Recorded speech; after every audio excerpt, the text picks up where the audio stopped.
Yeah. Hello guys, welcome back. Hello, everyone. Welcome Sneha and Prasam. Hi Welcome, guys. Himanshu.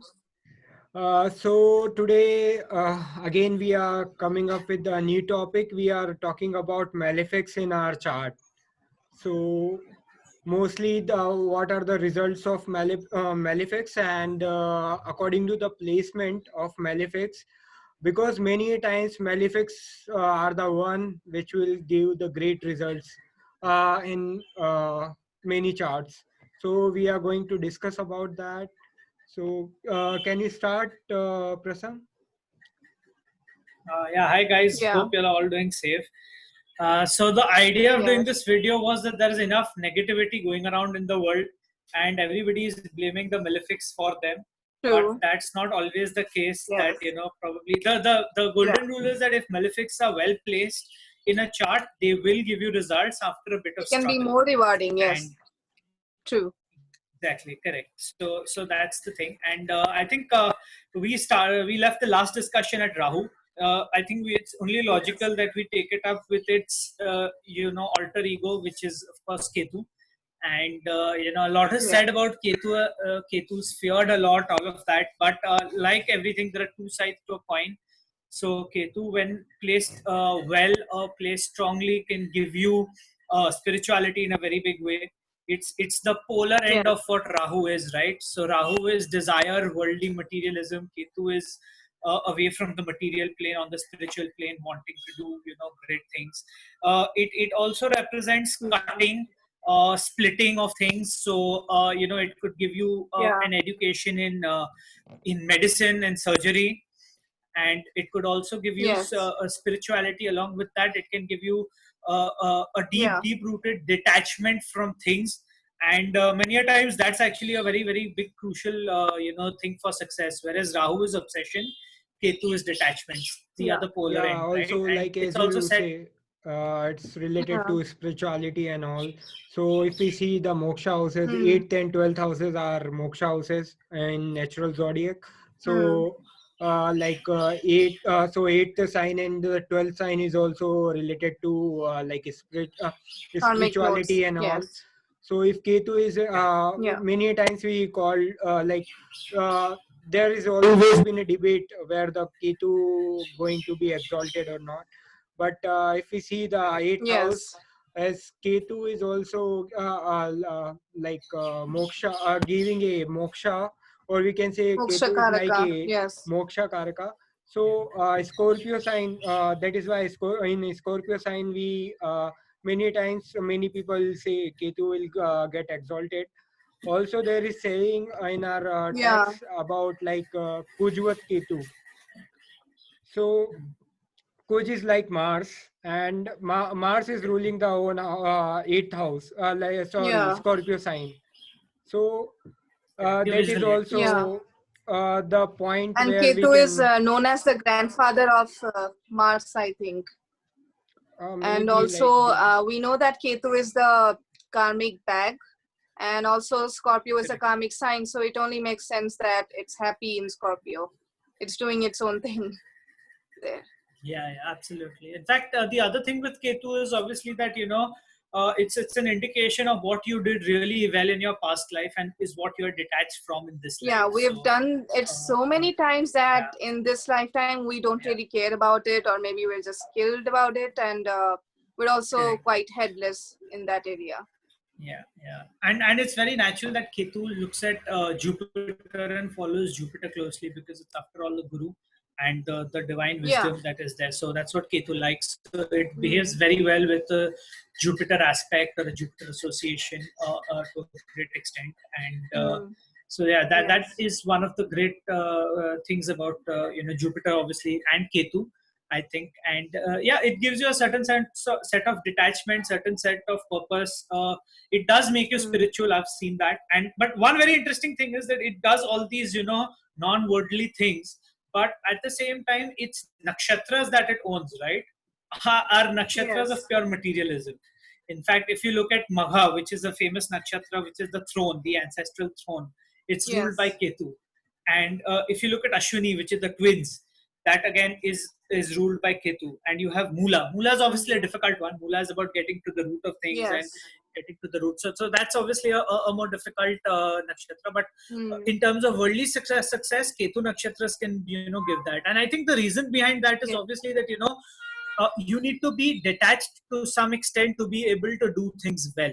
So to get a throne, you Yeah. have to have some sense of detachment towards it to do your duty well, right? So Yeah, so it's because Also the we often say that the universe gives when we don't want something. When we don't desire it, then the universe is ready to reward us. So in that Also, sense, the it makes sense. as you mentioned, all the three nakshatras, the configuration is so good that the first nakshatra is the birthplace of the Ketu. We can say, like, because first time we Yes. will see the Ketu in Ashwini, and that Yeah. represents our head. And in Magha, we become the king, and in Mula, the destruction will come up. Uprooting So and rooting. correct. Yes. yeah, Yeah, so the yeah, if we yeah. see that Correct. cycle, so from the birth to the death, everything has been Yes. uh, very well organized by our rishis or sages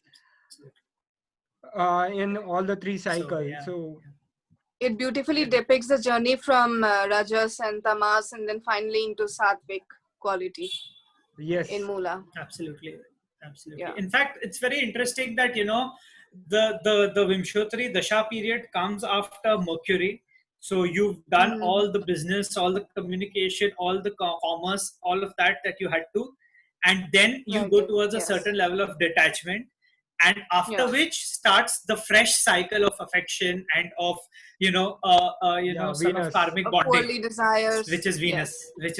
Yeah. Yeah. And that's a very Yes. interesting one, because I personally am just through my Ketu Antara and going towards the Venus period. So there's a very strong change of energy which happens from the spiritual to the Yeah. Indeed. to much more material and prospects. It's Yes. a very interesting transition. Yeah. Another similar one would probably be something like Rahu Jupiter. The energies are very stark Hmm.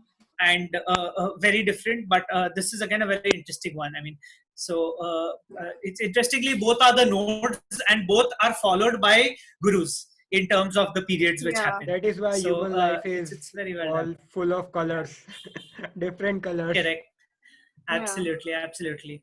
I think so. That's about Ketu. Now, I think after Ketu, it logically makes sense to go into Mars, which is something that people, always fearful about. I mean, I think maximum amount of money in scams from people have been made by people calling people Manglik. Like, I think that's the biggest scam running around Yeah. everywhere. True. That Manglik, Yes. Manglik, Manglik. It's just over the top for no reason. Yeah. I know. And I mean, that is one of the most maligned aspects of astrology, I think. And If the we next go maligned into one the is hidden Saraswati. meaning why it was called Manglik, then we will see that things are actually different as they are depicted by these astrologers. Absolutely, absolutely, absolutely. So, I mean, Mars is in a sense your passion, your desire, your go-getting It's, attitude, I your think I courage. define it All of as that. pure energy in its purest form. Now, where that energy we channelize it, that is completely up to us. But Correct, Mars is correct. just that And of course, energy, that dynamic quality. Yeah. correct. And of course, there is obviously a thin line between that energy and passion and between Yeah. obsession. So a badly Yeah. placed Mars can do that. That's absolutely true. Hmm. But that happens with any Yes. planet in a bad dignity. So I mean, Yeah. I think Mars and a strong Mars can actually give you that the courage, the agility, all of that. Right? Hmm. It's the commander in chief of the cabinet. Yes. So it's something which gives you pure energy and drive. So a well placed Yeah. Mars is something that you So that's definitely why need, it's like said that sportsmen. Mars does well in 6th house and then 10th house because it gives that drive to compete and work and do our efforts. Correct, That's why it's correct. exalted in Capricorn. Absolutely, So it's all absolutely. In about fact, as a hard matter work. of fact, Yeah. people, we'll discuss this later, but Mars in the ascendant in a good house would not do bad. Actually, it would do very good. It would make the person a Mm. go-getter. It would make a person to go get things, do Very things, determined all of and that. Right? yeah. Very determined, and of They're course, a usually bad like, dignity oh, hampers it. But you think I'm not good enough? Challenge accepted. I'm gonna prove you wrong. I've seen that Yeah, pattern yeah. happening a lot with this placement. Yeah. Absolutely, absolutely. And I must say that, in a disclaimer, that I'm an Aries ascendant, so maybe I'm a little biased about it, but I've seen it do well. I ran through the Mahadasha of Mars, and it was pretty good. I mean, for me. But yeah, I think it does reasonably well as a Yog Karaka for Leo ascendant, even for Sagittarius. I think it would do fairly well. I think For Pisces even in the too. 5th house, I've seen it do very well. Yeah. For Pisces as well. So we'll discuss about that. Again, Mars nakshatras have a very fierce Martian energy, which is obviously your Mrigasha, which is which is Aries, Taurus kind of energy. After which you have your Dhanishta, which is of course all about getting money and accumulating wealth through Martian energy. And and then then you have Chitra we have with finally Chitra. creative energy. Creative Creative energy and artistic. But the undertone of Mars is always to be a go-getter. And Yes. If it's afflicted, it's obviously in a bad dignity, but a reasonably placed Mars in a reasonable sign, unafflicted will do its job. We will always see determination. It represents brothers. I've seen a person's chart. She had a very humble upbringing, very humble year, and her brothers were very, very successful in life. A very strongly placed Mars in Aries in the 4th house, and her brothers helped her through all of it in spite of a marriage, and really lifted her condition up. So I've seen a strong Mars work in multiple ways in that sense. The drive, but the passion, that also, all of that. Adding to that, like it also sometimes we have to see the nakshatras and the placement, because something is there, because Mars is in all the energies, Sun and the Mars is the hottest, because Mars is representing our blood. Fiercest. The Rajas energy is too much. So if we see, as we are discussing one day, a few hours back regarding this Mars in Kritika. So if Mars is making some, because 8th house is also the house of death, which is naturally ruled Sudden by Mars events and only. death. Yes. And the 8th house itself, the sign of Scorpio, is a very karmic sign. So in that sense, it's a very, very complicated, so very, we very were discussing that Himanshu was telling me how that he has seen a common theme in charts where these celebrities have been assassinated whenever there has been a connection. Let Himanshu 8th house that 8th house lord has been connected with Kritika nakshatra, or if they are assassinated by bullet or something, weapons, then especially bullet, that is represented by Mars. So many a chart have combination of like Mars in Kritika. Then they have been shot dead by gun, because but Kritika, then again, the position of Sun matters a lot. Kritika actually has an energy of cutting things, but it also has an energy of cutting negativity. I'm saying whenever the 8th house is making connection is with made with Kritika and Mars is related to sitting Mars, there, then this because happens. Kritika is already having the energy of Sun, and Mars is there. And if some malefics are coming there with, for example, I have seen one chart in which Saturn is there, debilitated with Mars, and he has been shot dead by gun again. If we see the same combination, two or three people, Abraham Lincoln have the same combination. He was shot dead. After that, Mahatma Gandhi in 7th house has Kritika, which is its 8th lord, again shot dead by a gun. And one more singer I told you, which is that? Gulshan Kumar. Gulshan Kumar. Again, Mars and Mercury is in Kritika, seen the 8th house and sitting with Mars in 2nd house. So all this energy. The other interesting thing about Mars is also the fact that it exalts in what people would call sort of an enemy sign, which is Capricorn. Not that it's enemy for Mars, but Saturn is inimical to Mars. But Capricorn represents all the. So it's a very beautiful way to understand this, right? That Saturn is discipline. Saturn is structure. Saturn is working hard towards things. It's a cold, fiery, slow-moving planet, and the Martian energy, when it pours into it, It's a Correct. fascinating combination when, yeah. It's a fascinating And also I'd combination. So like to it's add amazing that, that you have. I mean, we talk about Mars and we correlate it with Hanumanji in Hinduism. So we can also see that when this energy is channelized in a higher sort of way, then it can also create someone who is elevate or someone who's spiritual. Absolutely. So it's not only about violence and Correct. competition. Correct. This side to Absolutely. Mars is Yeah. often Yeah. ignored. And I've seen another thing also that whether it's exalted or debilitated, it still has some or the other positive things to give. Like for example, I was seeing how Mars in Cancer, even though it's debilitated, it can actually make one very clever. Like in earlier times we used to discuss that Mars was an obedient soldier and it listens to the sun, so we also need to see the sun placement as well where it's there. And so Mars in Cancer can actually make someone a very good businessman, maybe someone who's clever and expert, who it's where it's not necessary to be obedient to the king or anything, then it Because can if also you be see, beneficial like there. when Yeah, Mars is in Cancer, it is yeah, aspecting the Capricorn from yes, Correct. uh, so mm. although the Mars is negative, but Yes, it is aspecting the house where it got exalted. That mm. aspect is really good. So Yeah, I'm in glad you bring up this aspect concept because Mars has the other two yeah, aspects, which is fourth and eighth, which are also very special aspects. And yes, I've yeah. seen this that it adds its energy and flavor to all its aspects. Like you will always Yeah, see a true. certain amount of drive that you have. In a chart I'd seen, right, that there is a Ketu in the fifth house in Leo. It's an Aries ascendant chart, and Sun is in the 12th house in Jupiter. So most Mm. people had said that this child would have a break in education because Ketu is Mm. break. Fifth house is Yeah. primary education, first level Mm. education, right? So till your 12th Mm. standard. And a Mm. lot of people thought that there would be break in that education, but that didn't happen because Mars from the second house was aspecting the fifth house and also the ninth house, right? So it made sure, and the Mm. Mars Mahadasha ran when this happened.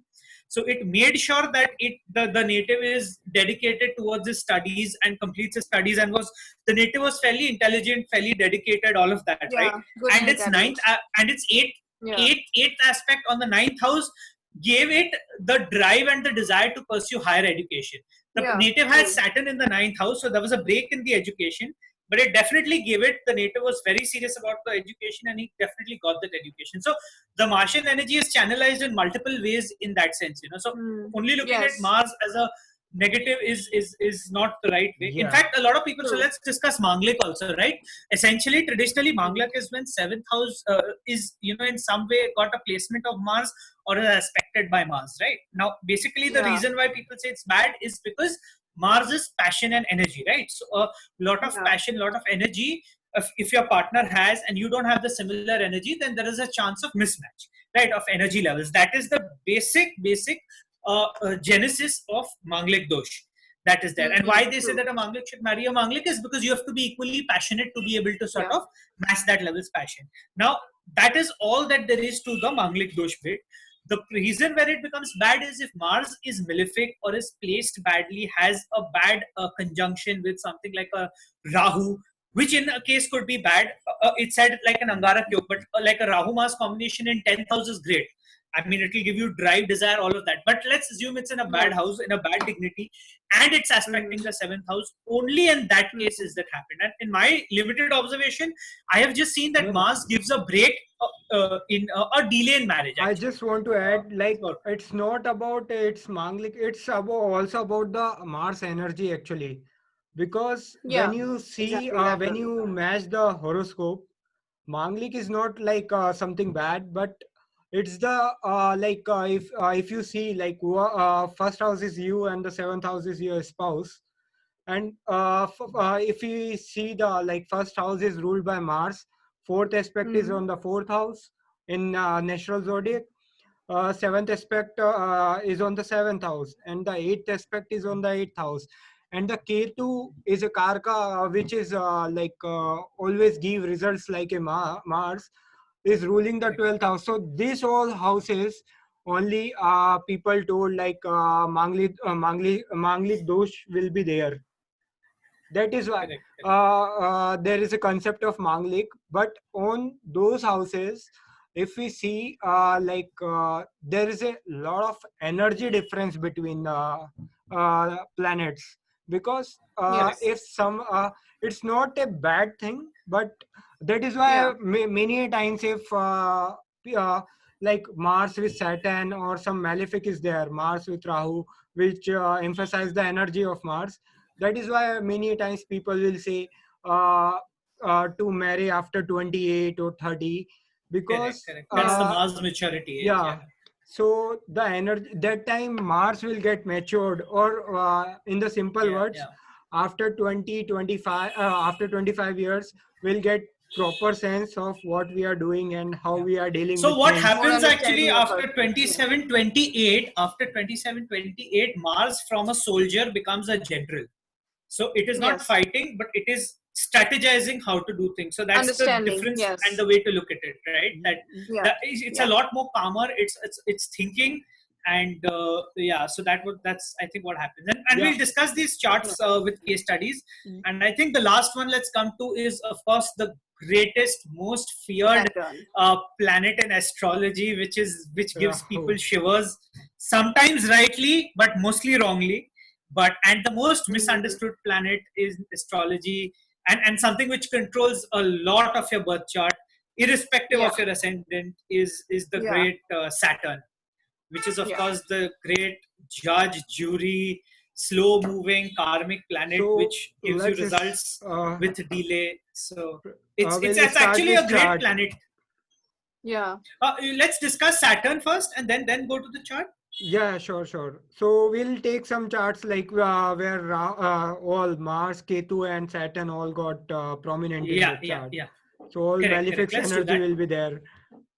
Yeah, let's talk about some malefic energy. Yeah, yeah. So yeah, but yeah, no, but the world outside is such right now, right?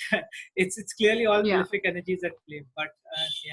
Mm. So yeah, and so Saturn, of course, talking about Saturn, I mean, what can we say, right? So Saturn is essentially your karma. It's something which gives you struggles. I mean, we've all experienced that wherever Saturn is placed, no matter what, it may be in its own exaltation sign, its own Mm. Mutrikon sign, own sign, friendly There's some sign. sort of It an will restriction there. Yeah. yeah, restrictions, struggle, a lot of hard work, a lot of delay, but there is never denial. In the Yeah. true True. sense, there is never ever denial on that bit. There is always struggle. There is it's something which makes you work hard, makes you realize, your makes you worth the effort. And unlike Yes. most results, one of the most lasting results are seen through Saturn. I mean, one of the most feared but absolutely permanent sort of a result is seen through. Which is regarded as one of the great malefics, but Mm.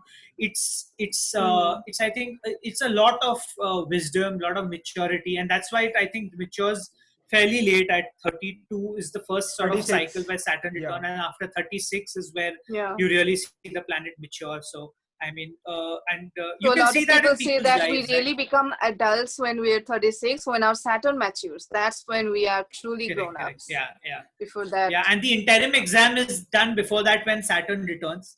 That's the interim yeah, exam, and Saturn then the return final and exam is at the 36. Yeah, Sarasati as well, we would count. yeah. The Sadhisati is again an often feared thing where it's Yes. transiting the second 12th and the moon Yeah. house basically, right?